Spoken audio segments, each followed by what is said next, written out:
14 milliard dollardan ortiq pulini xayriya qilgan milliarder.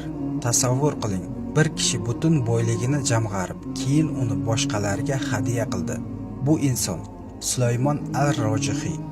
U oddiy dehqon oilasidan chiqib, dunyoning eng boy insonlaridan biriga aylandi. U Saudiya Arabistonidagi eng yirik islom banklaridan biri Al-Rojihiy bank asoschilaridan bo'ldi va boyligi 16 milliard dollarga yetdi. Lekin u o'z boyligiga emas, xayriya qilishga oshiqdi. Hayotining oxiriga kelib 14 milliard dollardan ortiq pulini saxovat yo'liga sarfladi. U 6000 ta masjid qurdi. Minglab talabalarga bepul ta'lim berdi. Oila va ehtiyojmandlarga yordam jamg'armasini tashkil etdi.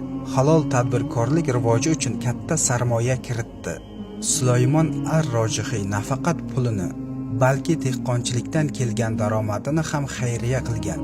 Uning 200 ming tup xurmo daraxti bor va har yili Ramazon oyida tonnalab xurmo bepul tarqatiladi.